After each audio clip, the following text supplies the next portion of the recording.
Welcome back, everyone. Today on the Joseph Carlson Show. Now, it's true that last week we had a lot of companies report earnings that are massive companies. We've already heard from companies like Netflix and Google and Amazon and Microsoft, many of the biggest companies in the world. But this week, we still have a lot of important companies reporting earnings, including Palantir today.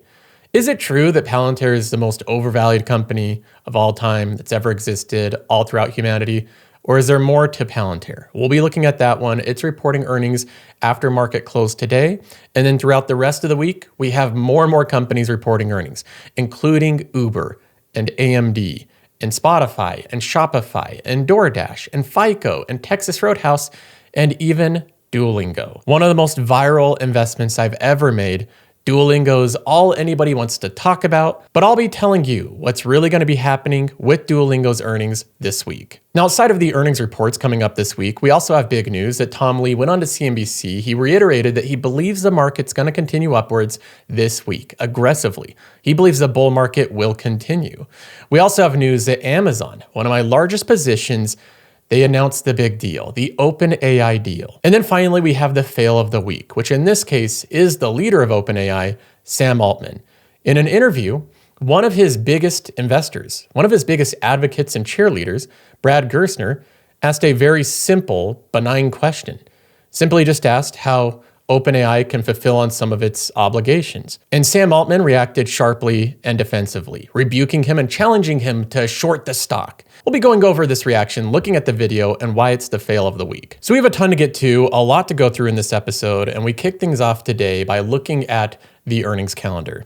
Now, if you haven't already, you can try out Qualtrim. You can sign up directly on Qualtrim.com.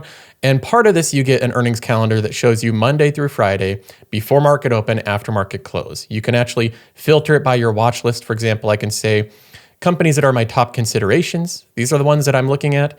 Or I can say companies that I currently own. These are the ones that I'm looking at, right? There's lots of controls on this, and it tells you a lot of information about the stock. In this case, we're going to be looking at Palantir. Palantir is the first major company of interest to report this week, and it's reporting today. When I look at Palantir, there are two different stories going on with Palantir. One of the stories is that this company is just amazing. It really is. You don't see a lot of companies with the revenue line looking like this on a quarter-to-quarter basis. It's seen strong acceleration over the past year, and it was already growing quickly. So when you have a company already growing really fast, and then it starts to accelerate faster, where it's the fastest growing company in the S&P 500 by this revenue size, that's notable. And that's why investors are in on this company. The revenue growth is absolutely insane, and it's driven by strong volume of customers. You have the US customer count going from 161 to 485. That's not a lot of customers, but these are very big, meaningful customers. When they sign up a customer, they get a lot of revenue out of them, every single customer. It's actually incredible. When we look at any of the other metrics, and I will smooth some of these out because the cash flows are a little bit more volatile, but if we look at the free cash flow, this is also the free cash flow line of a very strong, fast-growing company. The free cash flow was less than $200 million in 2022.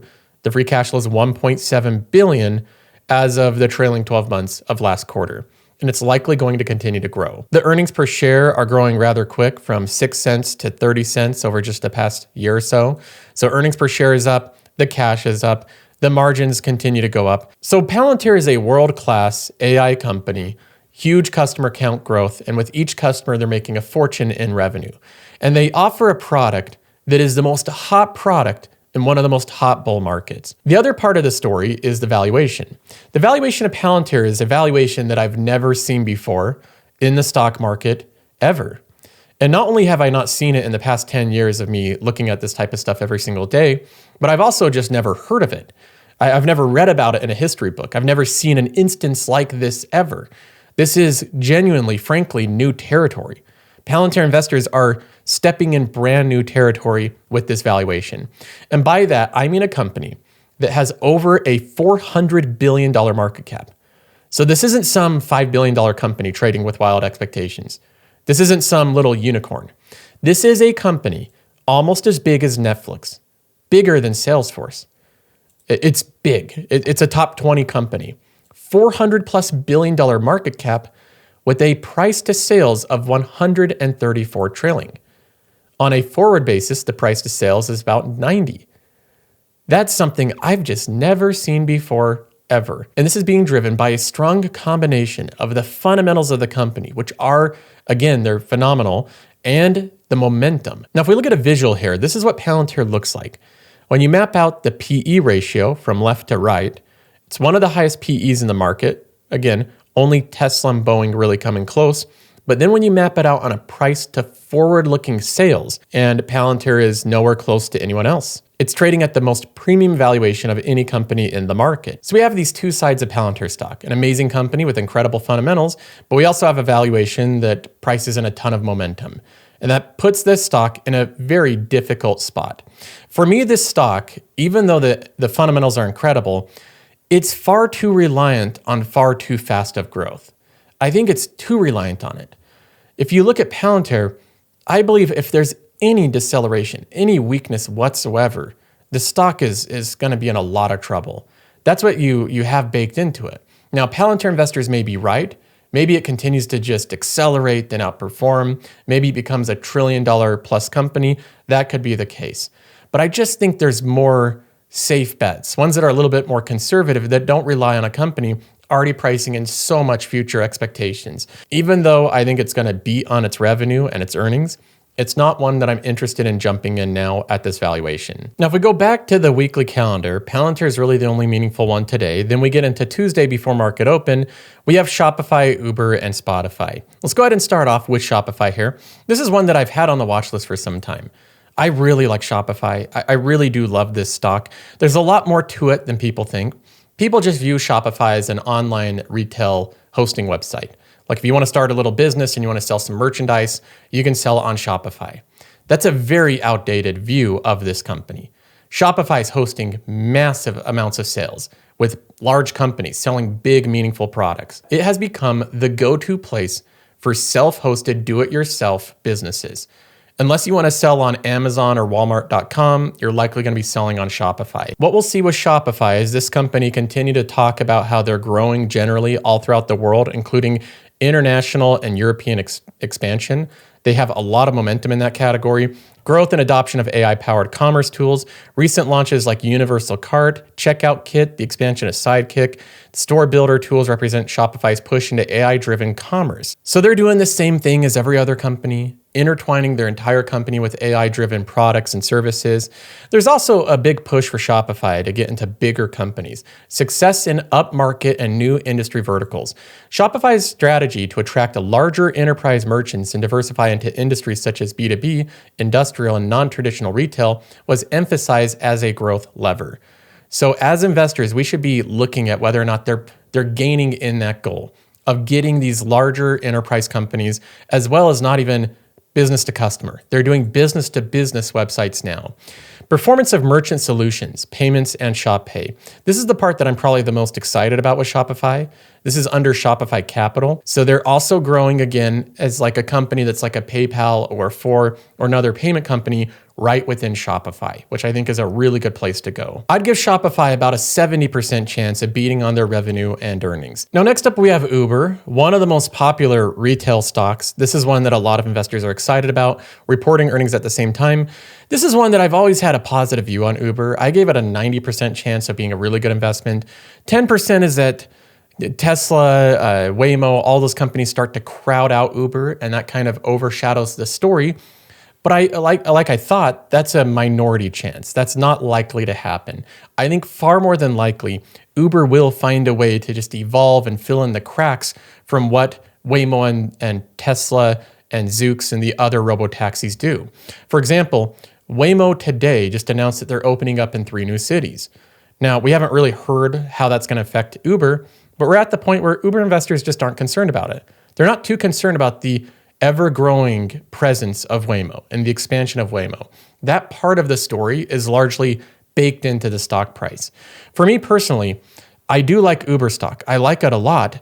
And again, part of the reason I haven't bought it is it's just one of those stocks that's not dipping. It's not giving me that nice, juicy opportunity where people are scared about it, where it's going down like crazy, that I can enter a position. Since I already own a lot of good companies, I've just been waiting on Uber. I really like the direction Uber's going and the enthusiasm from the CEO. He's always launching new products. He's excited about the future of the company. He seems really focused with Uber. Then we have the big overhang or the hurdle for this company, which now is not as much of a hurdle as investors thought it was over the past year. Uber has made significant progress in autonomous vehicles, expanding operations with Waymo in Austin and Atlanta, and announcing new partnerships with Nuro, Lucid, Baidu, and others. The focus in the upcoming quarter will be on scaling these deployments and evaluating the impact on rides, utilization rates, and operational efficiency. Investors should be attentive to any benchmarks in trip numbers, consumer adoption rates, and further OEM partnerships announced. Now, this is one where I look at what the CEO is doing, and he's doing the right thing. Anytime he talks about autonomous driving, he talks super bullishly about it. He says it's going to be a big part of the future. He says he'll rattle off a big list of partners that they have. Oh, we got 20 partners. We got Waymo, we got Lucid, Nuro, Baidu, so on and so forth. Everybody wants to partner with Uber to try to paint Uber as the center of attention, that this is the glue that glues all the AV companies together. And even though I think that's a good story from the CEO, what I see is a little different. I think the reality is a little different. I think a lot of these partnerships are on paper partnerships. Like with Nuro and Lucid and Baidu, we're not seeing them have real autonomous rides all across the nation in any meaningful amount. So far, those are just partnerships that they agreed to work together. The only real robotaxi company today that offers meaningful rides, weekly rides, ones that are real, that customers are paying for, that there's no employee in the vehicles, is Waymo. That's the only one. And Waymo has only partnered halfway with Uber. Many of the places they're opening, they're doing it without Uber. So even though, again, even though the CEO is saying, oh, we're at the center of attention, everybody's partnered with us, he's leaving out that Waymo is partnering with them halfway. Tesla's not partnering with them at all. Tesla could get to a point where in many of the cities, they could offer rides without employees and have a genuine robotaxi service be operational. And if they do that without Uber, that could cast an additional hurdle for the company. Another thing that I think is important is there's, again, a lot of focus on the Uber app, which is great. The Waymo app is also phenomenal. It has a 5-star rating with tons of reviews. Everybody loves Waymo. They don't just love Uber, they love Waymo. And they love Waymo even without Uber. So I feel like even though there's progress here, I still feel like this is a potential concern for the company. Right now, autonomous vehicles make up a very tiny, insignificant percentage of total rides, but it will start to eat away the market share of Uber. It will start to offer delivery for food. They'll do that autonomously like they're doing with DoorDash. AVs will control this market. So personally, right now, even though I love Uber, I like the progress that it's making, I love Google even more. I'm sorry to say it, and I know it's not a shock. I just love the positioning of Waymo and Google. I think it's just a little bit more advantageous positioning. We have from the company, and this is something that I really like, is that they're buying back shares like crazy. I think they'll beat on their expectations. I think the CEO has a lot of great narratives and stories to sell to investors, and I don't think that they're false stories. I think they're just good stories to tell. So I think that Uber has a bright path. More than likely, I think it's still going to be a profitable investment for a very long period of time. Now, continuing on, again, this is a super busy week. Looking at the calendar, we still have Spotify at the same time as Uber and Shopify. Then we have AMD, we have Robinhood, and two companies that are pretty small, but if I filter them out, we have Duolingo on Wednesday. That's a company that a lot of people are interested in. And we have Texas Roadhouse, a company that I still have as a fairly large holding, one of my biggest winners ever. I'll be going over that one as well. But we continue on with Spotify. Let's go ahead and just take a look at this one. What I expect to see with Spotify in this earnings is I expect to see continued monthly active user growth. Spotify is the quintessential example of a company that faces lots of competition. It's a company that has so many places you can listen to music. But because their product is free, it's more refined, it has a better user interface experience, and they already have the network effects of many people already using the product, which allows it to be a little bit better than the competition. That equates to exponential scale advantages. So even though Spotify faces YouTube Music and Apple Music and all these large competitors, you'd think that that would slow down Spotify's growth. But again, users will use whatever product is slightly best as long as they're all around the same price or free. And that's exactly the case. Spotify costs the same amount that any other streaming service costs, roughly speaking. And because of that, users gravitate to which one they like the most, which is almost always going to be Spotify. So you have a product now growing to nearly 700 million active users. This product will go above 1 billion active users in less than a year or so. I think it's going to be there like less than 2 years for sure. It's just such a huge market. We're going to see Spotify lean into more digital AI ads, leveraging the same playbook that Meta did. We're going to see Spotify continue to grow in daily active, monthly active users. We'll see the company embrace video. They're now embracing video along with Netflix and along with YouTube. I see Spotify as more of a direct competitor to YouTube than Netflix, but the market's so big for streaming video that all of these companies can win. We're going to see the monetization increase, the AI tools like the AI DJ, all that type of stuff increase, more podcasts, all of that good stuff. I'm very excited about this company. If I was an owner of Spotify and I'd bought the company earlier, I would just continue to hold it, but it's at such a premium valuation that I haven't entered a position. Now, moving on down the week, we get to Tuesday after market close, and the big one we have here is AMD. AMD's done exceptionally well. It's up 112% year to date. You have them announcing deals with OpenAI. They're kind of in the loop, in the game now. The narrative of them being left behind is kind of faded a bit. So AMD is now a serious competitor in this AI race. They're betting everything on these deals with OpenAI, and I think that the leadership has done a fantastic job there. It trades at a very high valuation, 46 forward price to earnings, free cash flow yield below 1%. When you factor in stock-based comp, it's below 0.7%. So a lot of this is future bullishness. That's fine. The company deserves to have some future bullishness, but just know this is, again, a company that has a lot of future priced into it. I expect AMD to be on their earnings and revenue. It's a company that usually does. We have the earnings per share. They've beat on every single quarter except for one over the past 4 years.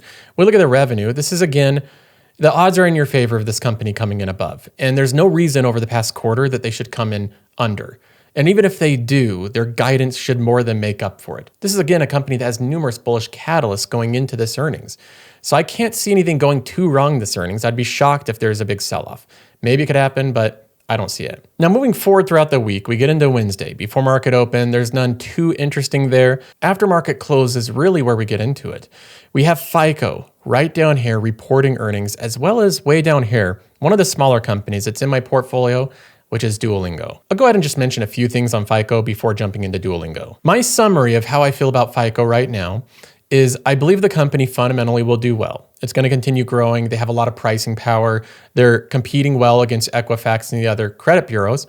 But I believe the company is not going to be too rewarded by investors because I think that this area, the high quality companies, the credit bureaus, this whole category is a category that the market hasn't given a lot of love. And markets go through trends like this. There's momentum factors, there's different segments of the market that get more attention at different time periods despite fundamental performance. So if you're a FICO investor, I think whatever happens this week, I think it's a company that you probably hold on to, put in the back burner, because eventually as the cash flows and earnings move up, so does the stock price. Now, next up, we get to everyone's favorite to have an opinion on, which is Duolingo. Duolingo is a stock that everybody knows which direction it's going. You know for sure the stock is going up, or you know for sure that this is just an app and the stock is terrible and it's going to go down. Everyone has a solid opinion on this company because frankly, it's just a very popular user app. It's a company that everybody knows about. We've all heard about it. Many of us have used it. So Duolingo is one that everybody has their opinion on, but I want to kind of share my thought process when looking at this company. First of all, I own Duolingo. I have a little size position. It's a very small size position that I intentionally position small because of the inherent volatility and I'd say increased risk of this company over most of the companies that I invest in. For example, in the Story Fund, which is now above a $400,000 portfolio, $182,000 in gains, this portfolio is crushing it. It's just concentrated in Google, Netflix, and Amazon. These companies are all doing well. Even Netflix, or Amazon rather, is now pulling its weight, going up like crazy in a short amount of time. We'll get to more Amazon news here soon. But we have Duolingo right here at the bottom. This is the only one that I'm in the red on. It's also my most recent position. Duolingo is an $18,500 Holding as of now, 5,400 in the red. Now, before I jump into this one, I just want to address and go over the reasons that I own this company, as well as address many of the bear cases. I've heard a lot of feedback, a lot of concerns about this company, and I just want to go through them. First of all, we have the comments that Duolingo is just an app. Like, you're going to invest in just an app? Like, just an app? $12 billion for that? Well, I don't really agree. I mean, I kind of agree with that assessment. Duolingo is just an app, but just an app kind of downplays or denigrates something that can be incredibly profitable. OpenAI and ChatGPT is sort of just an app. Like, most people use OpenAI's products on their app. When you look at Instagram, where are most people accessing Instagram? Are they doing it on their big desktop screens or their TVs? They're accessing Instagram on the phone. So in that case, you could say Instagram's just an app. It's a very valuable app. We could say the same for many, many big companies where their products are primarily accessed on an app. The next thing is that Duolingo is a company that's overpriced because it has high churn. People don't stick with it. I have not seen the churn rates for this company. There's third-party estimates, but every single company that's a subscription company has churn. Every single one of them. Some companies have less churn because they have like more lock-in or there's higher barriers to entry, but they also don't have nearly as much growth avenue. Duolingo has a nice business model where the reason why it has this 40% revenue growth, which will probably grow around 35% this quarter, some slight deceleration, which is fully expected. But the reason why it has such fast revenue growth is they bring people in on the freemium tier and then they convert them to the paid tier over time. That creates a nice ease of access. Duolingo is accessible to everyone. They bring you in, then they convert you. So Duolingo does have churn like every subscription company, but they also have a great organic growth path, similar to Spotify, where they bring in users for free and they convert them to the more premium tiers over time. That's been proven, and you can see it in all the data. The revenue overall is $885 million. The subscription revenue is $734. Almost all the revenue they make is subscription. And you see the subscription revenue growing at even 47% year over year as they're increasing the amount that they're converting over time. They're getting better at converting free users to paid. So I don't see a lot of evidence that Duolingo's churning through users. How would their subscription growth continue to grow at the skyrocketing pace? Also, there's more data to show that they're not churning through users all that fast. Their daily active users grew 40%. These are people using it every single day. They have a lot of daily active users, 47.7 million. That puts them in the top tier of social media companies on the amount of people that are using this service every single day. We have monthly active users continuing to grow. We had one tick downwards because of impact of a viral social media campaign. But again, the daily active users are the committed users, and the paid users are continuing to grow as well. Over 10.9 million paid users. If we take a step back of what we're actually investing in with Duolingo, I look at it as a company that's not just a language learning app. Language learning is a big segment, and it's one that they started in to get fast growth, but management has made it abundantly clear that they want to be the digital learning app that has the largest network effects, the one that everybody goes to as the starting place for digital learning. There's going to be all sorts of places to learn. There'll be AI tools, there's schools and colleges and classes and tutors and everything from A to Z. Learning is such a big category. But there's also going to be one large digital concentrated position, one company that dominates for the app-based digital learning environment. And that company is Duolingo. If there's going to be a big winner in this category, it's Duolingo. Just like there's one big winner in ride sharing, which is Uber. There's a big winner in social media, which is Facebook. There's a big winner in streaming TV, which is Netflix. There's a big winner in audio, which is Spotify. There's one big company dominating ed tech learning, going into new categories, which is Duolingo. So you can argue that Duolingo isn't a good investment, but then you're arguing that no company in ed tech is a good investment. No company that really makes their major focus on app-based learning is a good investment because they'll be clouded out by other companies, other AI companies, other products. Maybe that's the case. That could be right. Maybe the critics are right there, but at least for now, it's a bet that I'm willing to make that this company could really have huge network effects and grow into this massive category. I still believe there's room for a big winner amongst many other smaller winners in this category. There's going to be lots of companies that teach language learning, lots of companies that do live translation, lots of companies that teach chess, lots of companies that teach math, lots of companies that teach music. But Duolingo will be a company that brings all of this together and offers a very streamlined, easy to use product that teaches all of those things. Their growth in chess alone, I think, is really good. Their growth in the math segment is good. They're also growing in music. They're going to offer more categories over time. I think it's a matter of time before Duolingo starts teaching science. I think it's just a natural growth path. So if you have kids or you want to learn about a scientific endeavor, you can go through Duolingo and go through the standardized courses in a very fun and streamlined way that has ladders, rankings, has encouraging things that keep you learning. When I look at Duolingo, what I believe will happen this quarter is I believe that the monthly active users will be the weak spot. So the monthly active users, like the last quarter, I think is going to be below expectations, a little bit slower than expected, because I believe the move from hearts to energy is going to cause some churn. Some of the users that only want Duolingo for free forever, they want to use it all the time without paying a dime, they're going to churn off of the app. But I think that it's going to cause higher conversions for the existing users. So my prediction is we'll see a dynamic here where the monthly active users will struggle, but the daily active users will continue to go up, as well as especially the paid subscribers. I think paid subscribers will stay very strong, maybe even come in better than expected, because of the conversion rate going up. But this one is impossible to tell what direction it's going to trade. It is so volatile. It'll either go up 15% or down 15% or even more. It's one of the most crazy stocks that I've ever been a part of. The stock price is interesting with this company, but again, if you're invested as a fundamental investor, you're looking at the long-term future of it, the revenue growth, the paid subscribers, and of course the profitability. This one should continue to grow earnings per share at a very fast clip. And as long as that continues, I'll stay invested in the company. Now, moving on, we get to Texas Roadhouse reporting earnings on Thursday. This is one that's in my passive income portfolio. So if we look at this, this is a $900,000 plus portfolio, $360,000 of that being gains. We look at Texas Roadhouse and it's in the restaurant category. Let's go ahead and check it out here. It is a $42,000 position, $38,000 in gains.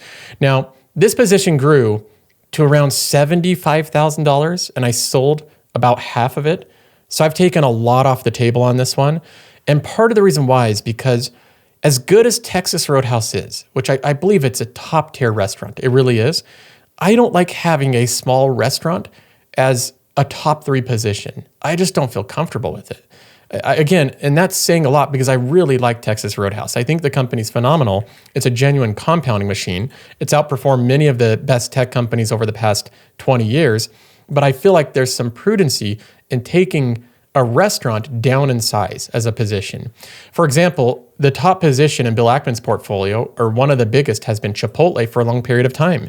This is also a company that I was very bullish on, but I sold it at around $55, around that price point. I can look at my trading history with this company, and I started exiting Chipotle from July 11th to July 18th. My sell price was around $52. So that's when I was selling the company. We look at Chipotle today and it's now at $31. The stock price has been obliterated. So this is the problem with restaurants in general. Of course, this can happen to any company, but restaurants are just a bit more risky. They're a little bit more volatile because they have such low margins compared to other companies. Any changes in revenue trajectory, any changes in input costs like avocado prices, beef prices will dramatically affect their profitability. When I look at Texas Roadhouse today, I don't expect anything massive from this earnings report. I think this is going to be a business as usual week, and I think Texas Roadhouse will be fine. The valuation isn't crazy. It's not super cheap. It's not super expensive. It's right in line. The restaurant is doing better than its peers. It still has a really good value proposition. So I'm going to continue holding this one throughout earnings. So there we have this huge week. Overall, I feel very positive about most of these companies. I don't think there's any that I'm too overly concerned about. And neither is Tom Lee. Tom Lee was once again on CNBC making his appearance, and you'll be shocked to know what he thinks. Tom Lee thinks the market's going up. Now, you can criticize him for just being a perma bull, but he has been correct for a long period of time.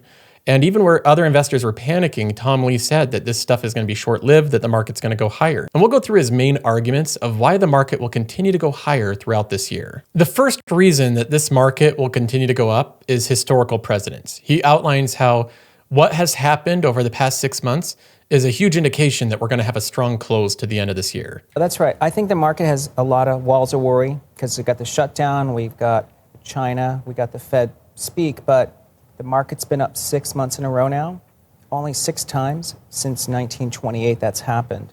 So if you look at November, we're up 5 or 6 times. And in 1942, it was flat. So basically, November should be really strong. I think at least 200 points on the S&P. So this isn't a fundamentally related argument, but it's just based off of how market trading history has worked.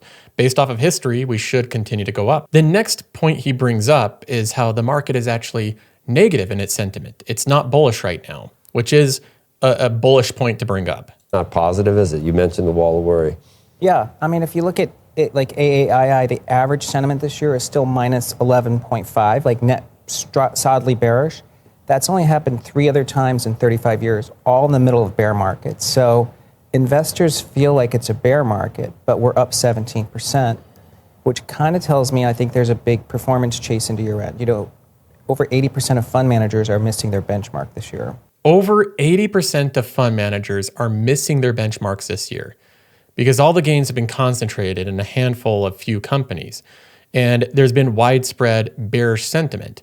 He believes that that's actually bullish throughout the end of this year because you'll have the people that have been left out going, oh man, I gotta get in this market. Like it's racing away from me, and they will chase the gains. They'll push up prices even further, chasing the gains because they've been left out. The next point he brings up after that is that inflation continues to fall. He said it's rapidly falling inflation. That's right, because we have good Fed futures to look at what's implied for inflation. The Fed looks at the bond market. The bond market figures things out before the data comes out. I do think the inflation is probably falling a lot faster than everyone expects. I mean, you can look at truflation and we're down to sub 2% inflation. So we get a lot of conflicting reports on this. Some people are saying inflation is ticking back upwards. Tom Lee's saying there's actually a lot of evidence that it's plummeting, it's going down, and the bond market has already figured out this dynamic. Tom Lee continues on in this appearance, making his case for why the market's going higher. This time he points to record profitability, that margins are actually moving up for companies. Yeah, I think there is something the market's trying to figure out, which is AI is consuming jobs, but that's turning it into profits for corporates. So like profits are expanding. And then we have profit margins have actually been going up in the middle of tariffs. So how are companies able to take 70% of the tariff hit, but margins are going up? So there must be a productivity boom somewhere. And then we have, like you said, $7 trillion of cash on the sidelines, but we have high rates. And so the Fed, I kind of think, is trying to not overheat the economy, but we know that you just point out, like, housing's in big trouble. So I would say it makes sense if inflation's in a good place and jobs aren't really strengthening for cuts to happen, and that would be really dovish. So I think that sort of comes together before the end of the year. So there we have it. Tom Lee is once again bullish. We've seen it before, but he typically gets this right, and I think he might be right once again. Now moving on, we have some big news for Amazon. They were officially invited to the party. They're part of the big boy club now. They have an OpenAI deal officially announced. Now, this one is actually a small deal, which is funny because OpenAI announced a huge deal with Oracle, but they announced a small deal with Amazon. But in any case, this is a positive sentiment announcement for Amazon. The stock is up 4.7%. And we look at the deal, it's a $38 billion multi-year partnership to run and scale its AI workloads in Amazon Web Services, a move that investors read as a major win for AWS in the AI compute race. And AWS even previewed that this was going to happen. They gave you a little bit of a heads up. In fact, we have here, if you were paying attention, the earnings transcript summary from Qualtrim, where we highlighted that the backlog grew to $200 billion, not including several significant deals signed in October. What could those significant deals be? Well, it might have been this deal that they just announced. Here we have another massive deal that wasn't represented in this previous backlog number. I'm so bullish on Amazon and Google and Microsoft. I think these companies are such solid bets. I'm not selling a single share of the hyperscalers that I own, and I don't think investors should. Now, moving on, we get into the fail of the week. Here we have Brad Gerstner. And Brad Gerstner is somebody that I've liked for a long period of time. He is a tech investor. He is an investor in OpenAI as a private company. So he's very bullish on OpenAI. And he continually, and I would say I've been a little bit critical of this, but Brad Gerstner has continually shared the thought or the story that OpenAI and ChatGPT is the new way that every kid is consuming information. And Google's basically dead. Google's just an old, stodgy, 10 blue link economy company. And that narrative didn't turn out to be correct. Now, a lot of people shared in that thought process as well, but Brad Gerstner was invested in the company competing with Google. Now it's known that Google's all right. They're not just a 10 blue link company. There's a lot more going on to it. So I've been a little critical of Brad Gerstner because of that, but overall, I really like him. That's a minor disagreement. And here we have Brad Gerstner, who again is a huge promoter, advocate, investor in OpenAI. And he's talking to Sam Altman. And listen to the way that Sam Altman responds to a simple, light question. So Brad Gerstner is about to give a little question, a slight criticism to OpenAI, just to ask if they can really fulfill on the deals they're making. A very reasonable, simple question. Listen to how Sam Altman responds. Hanging over the market is how can the company with 13 billion in revenues make 1.4 trillion of spend commitments? And you've heard the criticism, First Sam. of all, we're doing well more revenue than that. Second of all, Brad, if you want to sell your shares, I'll find you a buyer.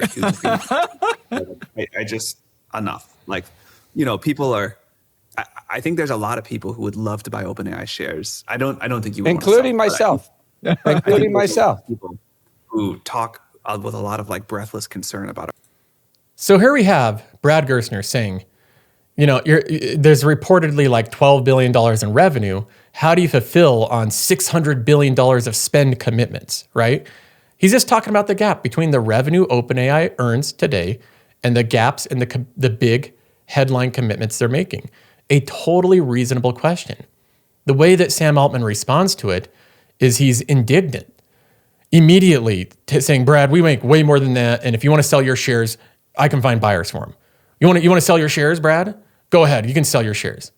This guy is a cheerleader for your company, a huge advocate. All day long on social media, he's talking about OpenAI and negatively talking about your competitor, Google. And here he is with one simple, totally reasonable question, telling Brad, if you have any criticisms whatsoever, any questions whatsoever for me, just get out of the stock. I'll find you a new buyer, Brad. Why question me? I'm Sam Altman. Why question me? I'd rather you just get out of the stock if you have any questions. Okay. Well, and this is just part of it. We'll continue on with this. Our compute stuff or whatever, that would be thrilled to buy shares. So I think we could sell, your shares or anybody else's to some of the people who are making the most noise on Twitter, whatever, about this very. Brad never said he wanted to sell his shares. Why is Sam Altman, why is he yapping on about how we can find you a new buyer for your shares, Brad, when he never said he wanted to sell his shares? He had a small question that was a reasonable question. Well, I can tell you why. I'll answer why Sam Altman does this in just a minute. Twitter, whatever, about this very quickly. We do plan for revenue to grow steeply. Revenue is growing steeply. We are taking a forward bet that it's going to continue to grow, and that not only will ChatGPT keep growing, but we will be able to become one of the important AI clouds, that our consumer device business will be a significant and important thing, that AI that can automate science will create huge value. So, there are not many times that I want to be a public company, but one of the rare times it's appealing is when those people are writing these ridiculous OpenAI is about to go out of business and, whatever. I would love to tell them they could just short the stock, and I would love to see them get burned on that. There we have it. So, in summary, an investor that's been a huge advocate, complimenting Sam Altman and his leadership, putting OpenAI as one of his prized investments that he has privately, over and over again on Twitter, asks Sam Altman, the executive running the company that he's the owner of. Now, keep in mind, Sam Altman doesn't own a lot of shares of OpenAI. That's the way it's structured. Brad Gerstner does. So Brad Gerstner is like an owner of this, asking an executive a question that's a very realistic, reasonable question. And Sam Altman responds by attacking that investor, telling him, we don't need you, and if you'd like to sell your shares, I'll find another buyer. This is the weakest response. And by the way, this is more general than just this here. But if your immediate response, anytime someone lightly criticizes a stock that you own, if your immediate gut reaction is to say, well, short it, just short the stock. Like if you're so confident, if you don't like it, if you're questioning this thing, then just short it. That is the weakest response you can give. And there's a bunch of reasons why you may not believe a stock is the best investment. You may have some criticisms for it, but it's still not a good idea to short it. One of them being that companies can run up far past what their fundamentals would warrant. Bubbles can last for a long period of time. The market can remain irrational much longer than you can remain solvent. When you short a stock, you can't just be correct. You have to be correct right away. You have to time the market. You have to time human behavior. That's nearly an impossible task. So Sam Altman wanting to say, he wants his company to be public just to have the right to say, if anybody has a criticism for OpenAI, just short the stock. Just short it. And it's ironic that he's not even public, so he can't say that, but he's complaining that that's what he would say if he was public. But in any case, that would be a ridiculously weak response if you were a public company. By asking people to short the stock, you are discrediting their valid criticisms and their valid questions. You're saying that those questions aren't valid. I'm not going to answer them. If you have any criticisms whatsoever, just short the stock. So I think we need to stop this act. And I think it's more than just Sam Altman, but especially him in this case. We need to stop this act of if anybody has a question about a stock, immediately defensively becoming indignant and challenging them to short the stock. It is the weakest response you can give. Anytime somebody does that, they're not operating in good faith. And it's more of a defense mechanism. It's more of a reflection on yourself than the person asking the questions. Sam Altman could have responded kindly to one of the best investors in OpenAI, one of the most notable ones in the company. He could have explained how it's a minor misunderstanding about the company's financials. It happens all the time with private companies, and they're on a healthy path to profitability. But instead, he chose to answer it rudely, defensively, with indignation against one of his own advocates, one of his own investors, someone that's on his side. He treated this way. And at the same time, revealing that these articles showing that OpenAI has a lot of obligations get to him. It also is a weak point. It's something that he feels a real criticism that he doesn't like hearing. So he attacks anyone that even mentions this news. This is not the way an executive of a company should be answering questions of their own shareholders. For that reason, this is the fail of the week. That's all for this episode. Hope you enjoyed. See you in the next one.